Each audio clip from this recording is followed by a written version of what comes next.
of the last few hours, it will seem that a final resolution has come to the crisis, the political crisis in Rivers State. But what are your first thoughts concerning the outcome of last night's meeting with the president in Abuja? Thank you very much. I think first, there is no bad peace, no good war. So we want to say it's a step in the welcome direction, particularly when it won't do anybody good, not the governor, nor the honorable minister, nor the River State citizens, if that fighting continues. It perhaps will not even benefit the APC because it will backlash on its party. So I think it's a step in the right direction. Unfortunately, looking at the resolutions, it's too lopsided in a way, such that you wonder if it was the case of just taking everything back in favor of one side. So a couple of things will come to mind. What did the governor really want in the fighting if he was, for instance, going to accept all those resolutions? Was it just about keeping his position as governor? What does the minister want in taking all of those things back? Because the law is also very clear as to when people do certain things. For instance, the 27 members who defected this time to my party. But what does the Constitution say about it? Do you just defect because you want to defect? That kind of behavior does not sustain a democracy. So River State, yes, is a dramatic situation, but this move by Mr. President is a step in the right direction. Like I said earlier, no good war, no bad peace. So peace is peace, and if peace is what we truly seek in River State, then we need to embrace this and then address the other issues that are surrounding it as we move on.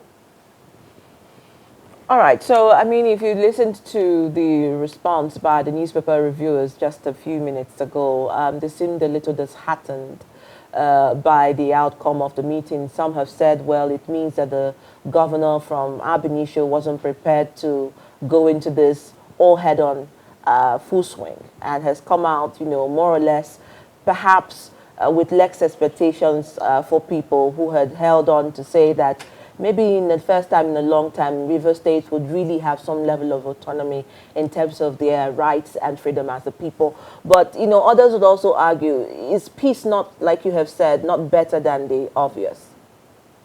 Yeah. So for any right-thinking politician or someone who wants good for democracy, you don't want to support a fight or a war process in the party. Looking back in the last 3 weeks, you could see clearly that even state resources are being wasted. If there was no fight in the first instance, they won't bomb the House of Assembly. The billions that are going to put there now will be used in developing some other areas of River State that are in need of development. But that little infighting has created enough crisis. Well, lucky yet not to have heard that people have died anyway, because I can't remember that if somebody else. But even the governor, his life was threatened from what he claimed about the attack from security personnel.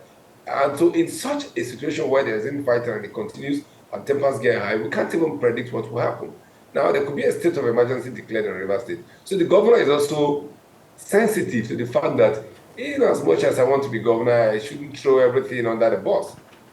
Considering the fact that it doesn't make common sense, no matter how the court puts it, that 4 members of the House of Assembly will now constitute an assembly of 32 members. It's an aberration. It means that truly, the House of Assembly cannot function until there is a by-election, if that's the position of the court. It means that the River State budget of 800 billion is still not passed because 4 members cannot pass a budget for 32 members. Therefore, the governor may have looked at it from the point of what's the need fighting if we can resolve all this difference and we can find ways and means to work together for the common good of Rivers people. I think that's how the governor is thinking. Otherwise, you cannot be governor and not be governor. You cannot be governor, and then not be governor. He is governor, he's the executive governor. It doesn't matter how they find themselves there, whether he committed to being a boy to the minister. But once you become governor and you start sitting on that seat, the powers of the governor will get into your body. You suddenly realize that you have to be an executive governor. We've seen cases where, for instance, Mr. President today stood his ground with Obasanjo then in between 1919 and 2007 over the things that he believed in should work for Lagos State. So you will not blame Governor Sim if he's trying to assert himself as governor. However, there's a lot of overdrive from the part of the honorable minister, the members of the House of Assembly, and the governor himself. There's a lot of overdrive which will not do River State any good. it will only cost the state more in terms of economic, slow down economic development, infrastructural development, bring about insecurity. So yes, people may have their feeling that these governors have just done what we don't want. But what is the other way around? Continue to fight, people lives will be insecure. The governor will need to watch his back double. And then those members, 4 members, will need to watch their back double. So it's a big issue about security first in the state. Supporters will have to also watch their back. So Rivers State is a very volatile state. You must remember that when I was the Joint Council President, it was worse than this. People could just walk into people's house and shoot. So in the last couple of years, after we made sure that the amnesty happened and we put our life on the line to get people to disarm, it became clear that Rivers State could be a wonderful state. The current minister, who was governor, also became a very wonderful governor who did rapid infrastructure improvement of the state. So I know that perhaps he is yet to adjust from being governor to minister. So, and I've always had confidence that moving into Abuja, he will do the same thing. I think what he needs to do is to find ways and means to continue to work with the governor that he made sure became governor. So that's the position, and people should need to understand that the governor really do have nowhere to go than make peace with everybody. Now, Dr. Kiyo, you mentioned earlier in your first intervention that the position of the law is quite clear about this. So in seeking a political solution to the crisis in Rivers State, what happens to the Constitution, especially seeing that 27 members of the House of Assembly defected from the People's Democratic Party to the All People's Congress? So what's the position of the law? What's going to happen now? So this is it. If we put the Constitution first, I expect that the PDP should prosecute those people and insist that INEC conducts an election in line with the Constitution. That's the position. But you see, in making peace, a lot of things happen. Doctrines of necessity can come in, waivers can come in. For instance, if all the court cases that were instituted had now been withdrawn, and the people of Rivers State who voted these 27 members are not asking any question, and they are comfortable with their constituencies doing what they want to do, and there's no legal issue in court, I don't know how they are going to move them out of the House of Assembly, as it were. So invariably, it's going to be status quo. But if the people decide to say you have left our party, and so we demand for an election in line with the Constitution, and then the 4 members also have declared that place vacant, and the court has said that the place is vacant, then INEC will go ahead and conduct an election. That's why the hasty decision by lawmakers was a shocking one for me. I think that they did a lot of things that shouldn't be. If ultimately what they want to do is to join the APC, there are ways and means they could have gone about that would have been more justifiable. But to wake up one morning and say you have jumped out when there is no clear, visible conflict within the party, not even in the state or at the national level, then you have created a problem for yourself. Even the party you want to join, which is our party, the APC now, you've created a problem for it because the PDP and the APC will be at each other's neck over which party you belong to. Where APC will be trying to ensure that you remain in the House, PDP will be in court. So I think that, yes, what the Constitution is clear, but people need to enforce those. For instance, if you steal, it's a criminal offense. What if the person you stole from did not prosecute you and did not report you to the police? You walk away with the item, even though he knows you. So nobody's going to prosecute you. Now, that's the kind of thing I see play out in Rivers State, where nobody's prosecuting anybody. The parties have not agreed to work together, so the citizens are also not asking questions, and they just put everything under the carpet. Otherwise, the law is clear. You defect without internal conflict in your party, you lose your seat, and you go and do a fresh election. All right, Dr. Kia, the River State House of Assembly shall choose where they want to sit and conduct their legislative business without interference or hindrance from the executive arm of government. And he further said that he shall represent the state budget to the properly constituted River State House of Assembly. These were some of the considerations that were, railed out in that communique. And, from some of the conversations we've had here, Al Benicio, with this kind of outcome, do you think that the governor still has control of River State, or has he rescinded that to the godfathers and the former governor of River State? Okay, so that's part of the agreement is quite what it should be. it looked like a charade to have four people. One is speaker, maybe one is deputy speaker, one is majority leader. There is no minority leader. There's no chief whips. They didn't even constitute principal officers of the legislative arm of government. To have four people plus a budget for a 32-member constituency for, I think, is it 18 or 23 local governments in Rivers State, that's where today it's complicated to have these four members now say this is what we have done for Rivers State. As it is now, Rivers State four member is not duly constituted. The House of Assembly is not duly constituted with four members. So representing it in a peace party is not a threat. All the members will need to do is pass it again in line with the peace agreement. They have also been told to allow the governor govern, while it should allow them legislate, which is the true picture of democracy: separation of power.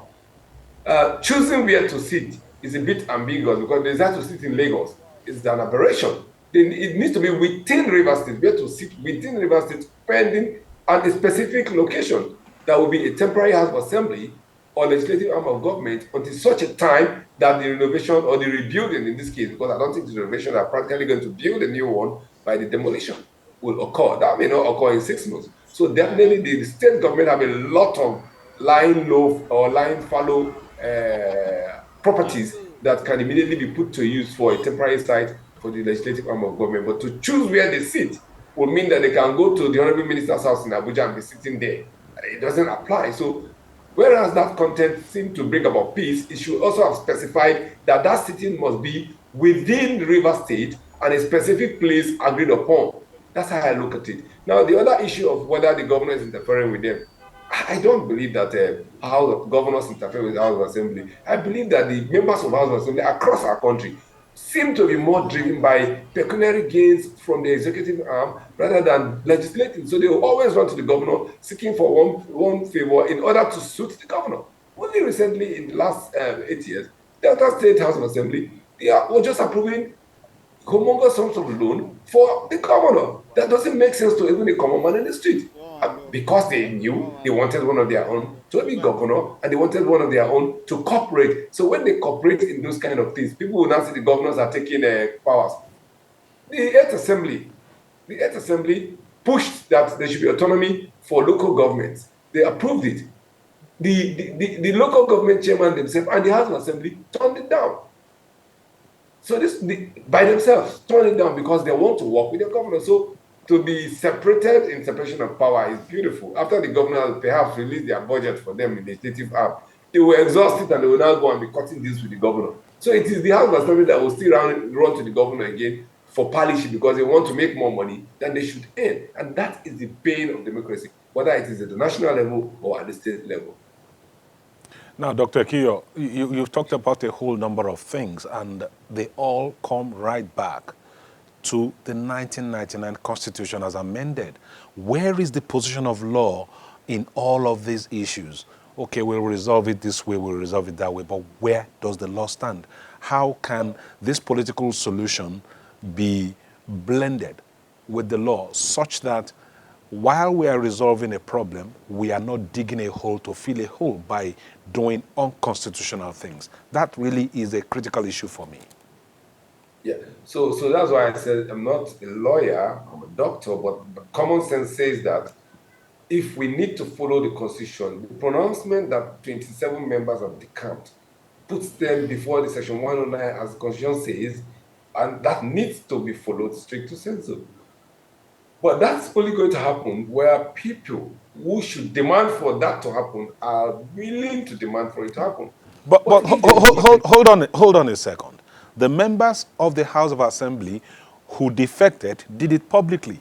And once that has been done, doesn't the Constitution stipulate consequential actions that should happen as a result? Yeah, so the people who should enforce that will be the INEC, and then the pronouncement of that seat vacant by the remaining members, and then the security agencies, and then the citizens. Now, these are the four complicit parties that should make sure that the Constitution is enforced.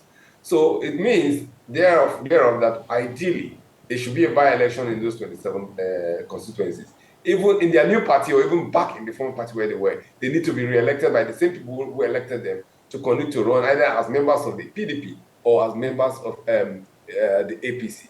However, I am saying that because they have gone by night to settle themselves and they will not push it legally, the court cannot just get up in the morning and then start prosecuting people. There must be an appellant. There must be a defendant. So we are now in a situation where we may have to apply again the doctrine of necessity to keep the peace in River State, where the section of the Constitution that says this must happen is perhaps waved away for peace to reign. That's how I look at it. Otherwise, the Constitution is clear. Those seats are vacant. And I mean, what would you say about the names of all commissioners in the River State Executive Council who resigned their appointment because of this political crisis in the state have been asked to be resubmitted to the House of Assembly for approval, regardless whether they came on national TV to, stand up against the governor or not, or speak, in favor of whoever their preferred party is in this conversation. And it's to a lot of people, what the missing dots there, someone says, and there is nothing you can do about it. So how do you look at this as well? That's why I asked you, Abinishio, do you think that the governor has lost his political power in River State? Okay, so that's the sad part of the democracy where the country is partitioned by power brokers. So even before the election, they have partitioned the state as to, I will provide this person and that person and that person. You, this is your share of power, this is my share of power. Be it national or state, when people work with you in the politics to bring you into power, you owe them that gratitude, or that, okay, I'm now governor or I'm now president, so you can manage this portfolio and that portfolio. And sometimes it cuts across loyalty line. So I also heard that there was I don't know, I can't verify that, but there was a direct instruction to them that if you are a Wike loyalist, you have 24 hours to resign. So if that was the position, it meant that they did not resign because they wanted to, but they had to because they were directed to. And now if there is a peace being put in place, or whatever pronouncement that was made seemingly looked like they have to be reabsorbed. Excuse me. But if they have also resigned honorably on their own because they don't want to be part of the conflict between Wike and the governor, it makes a lot of sense that now that there's peace, they can get back to their portfolio. However, I am also conscious of the fact that if these were tools by the Honorable Minister to keep an eye on the governor, then the governor also is in a position to reshuffle his cabinet after reappointing them as commissioners and make sure that they don't stay in those sensitive areas that will lull governance for him. He has to put people of his own choice in places that can function rapidly and fast. Well, I also do not think that the governor would have just folded his arms and allowed people mess him out as governor. So I can't blame him. But like I said to you, does he want to continue this fight?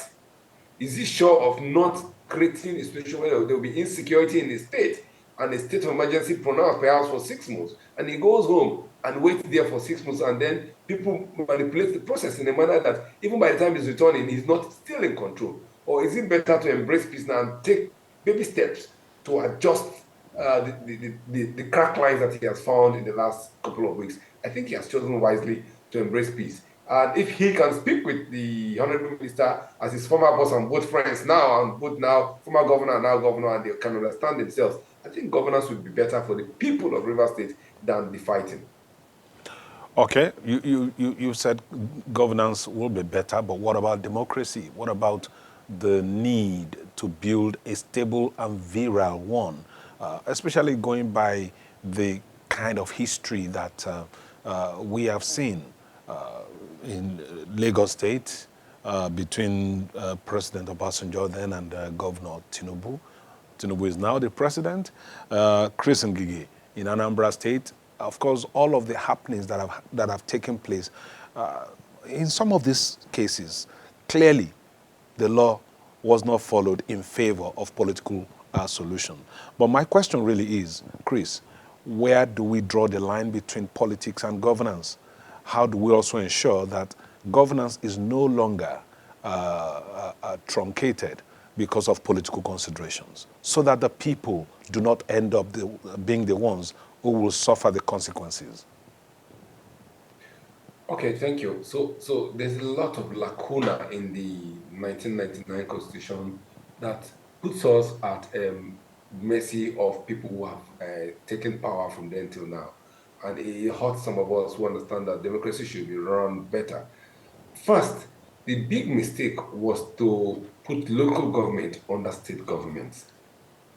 Second is the fact that elections now start from the top to bottom instead of the other way around.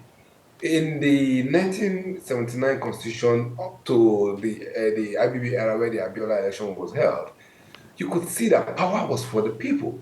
First, to even be a member of the House of Assembly, you need to be able to work for your party at the ward level to deliver your word. And then you will be nominated to go up to represent the House of Assembly. To be a governor, you need to deliver your local government for your party. And then you'll be able to be nominated as a delegate to go to be elected in an election where you can now be representing the people for governor. To this case, the governor appoints the delegates at the local government level and at the ward level. He appoints the council chairman. In those days, the council chairman were so powerful that they could decide in the local government, in a state where there's PDP, 5 or 6 local government will be APC, 2 or 3 will be a Labour Party, 1 will be the GNPP, and all those kind of things. But today is a fiasco. Once there's a governor that is PDP or APC, the whole state becomes that party because there is really no election. So to fix what you're asking, the position of the constitution in democracy, we need to go back first and adjust it and put power really in the hands of the people by starting from bottom up, where the politics starts from the party. To be a party chairman, you must first of all have influence of the people, where you become the local government party chairman. And amongst those strong character of party chairman and local government, you can then struggle to produce a state party chairman who is not a product of the governor, who is independently elected by the people. And then from the remaining part of the people, you can then aspire to be governor, and you then emerge from the people. But as it is now, every governor will find a successor, or indirectly or indirectly, in the last couple of years, every successor of the governor has been somebody with the governor anointed. It's only in very rare cases where people overruled that. Now, that has been, it's only at the presidency now there's really true elections where you have to be strong and fight your way through. But most times at the state level, governors are succeeded as if it's a transitional tool, and the House of Assembly members are perpetually there based on the fact that they get the ticket. The party itself is a tool to the one in power. So the party decides the governor decides who the party must give ticket. In this kind of democracy, that is why the honorable minister can say, I bought form for everybody. How can you buy form for everybody? It's not supposed to be so. Which means he chose everybody to be what they want to be. Now, you cannot blame him. He has state resources, he has the party structure. At the time he was doing what he was doing, and that's why it was possible for him to sway the party to work for my party, the APC at the time, and to work for PDP at another time. If, people say he's the politician of this last election. Everything went with him in that direction. But do not forget, he also knows that losing grip at the state will place him in the kind of scenario where he also placed Amici. So he's struggling to make sure he remains relevant in the state. Now, all that is because ab initio, the foundation upon which we are running our current democracy, has its own faults and cracks. There's too much power positioned at the governor's hand, the president's hand, and nothing is left for the people. Whereas those who will have to vote also, like those who have been appointed, will align with the voice of the governor or their godfather politically, who is also living in the line of the paymaster, who has the resources, either as state resources or either as state power. So that is really the problem. The 1999 Constitution, All right, Dr. Kia, we'll take a quick break and go to the social media where Kakaki Socials will come up shortly with Rana to our conversation. We've been talking to Dr. Chris Kia. Dr. Chris, good morning still.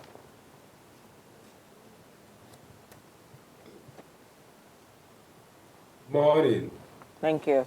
All right, so just before we went on that break, you were talking about democracy, leadership, and, if you watched the social media content this morning, you would also see some reviews from netizens and how worried they were about, the political prowess or power of the governor now that this has happened.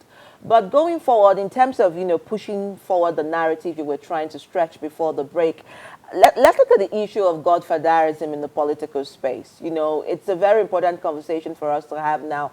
We saw what happened between, of course, the sitting president and the former vice president of Shibajo when he wanted to run for the president of Nigeria. And we saw the comments that came from the sitting president then saying that he no longer had a son or he didn't remember if he had one, going by the retinue of that relationship and the outcome. And we saw the back and forth that happened.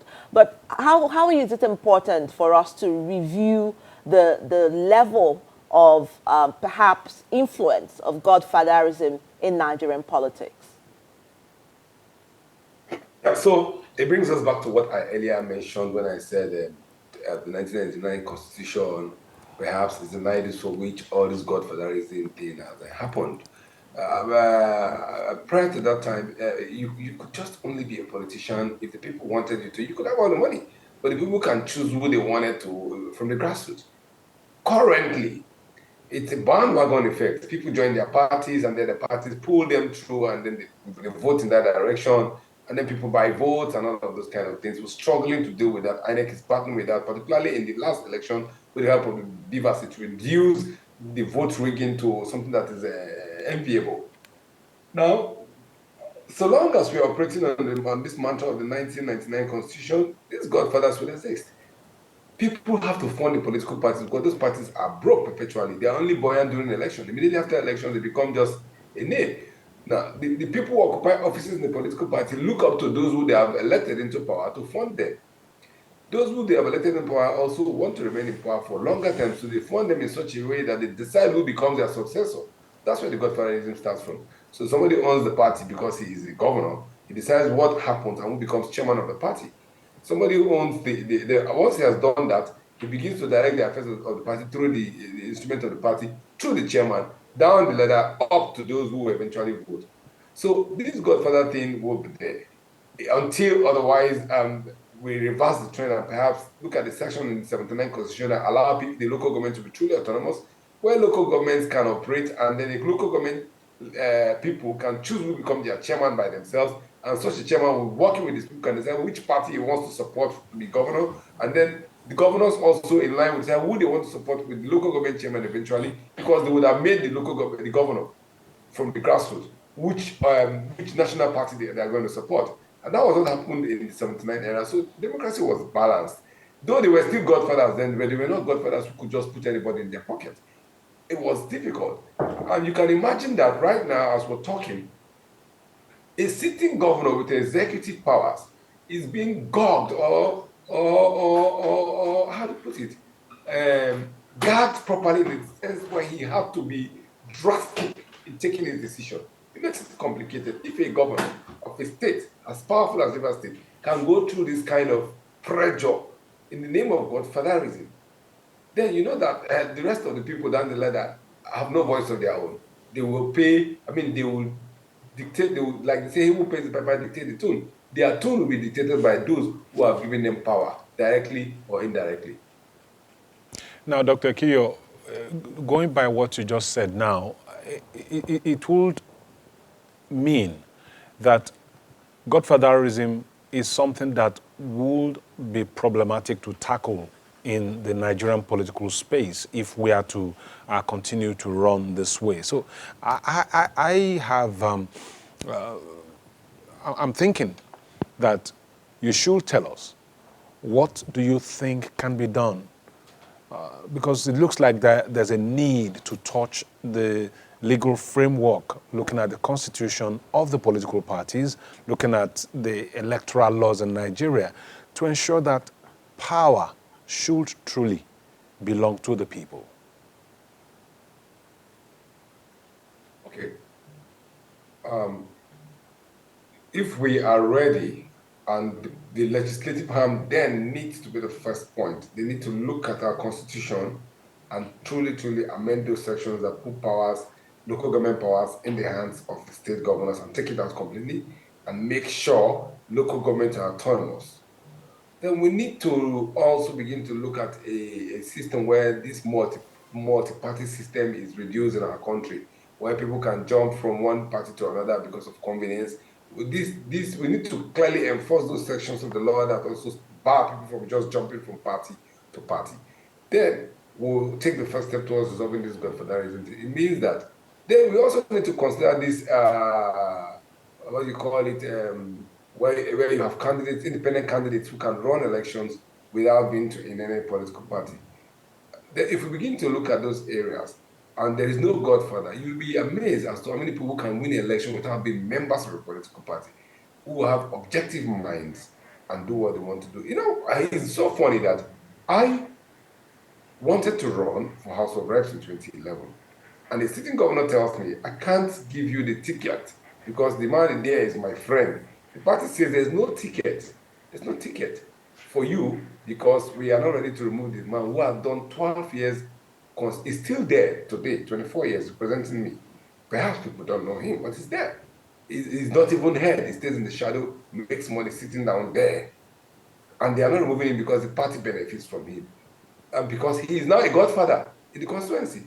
He will decide who will go where, even who will become local government chairman in the constituency. He decides who is governor from the constituency because he has been there and he's been so powerful. And all he has done being powerful is to become a godfather. Now, that's the politics for play where people access power and want to pay for the system. All right. Thank you so much, I Dr. hope you can still hear me. Thank you. Thank you so much, Dr. Chris Akio. I think you've said quite clear things, and some of the views you've made have also been made earlier, but I think what is quite instructive is that you say, well, there was a gentleman's agreement, he signed.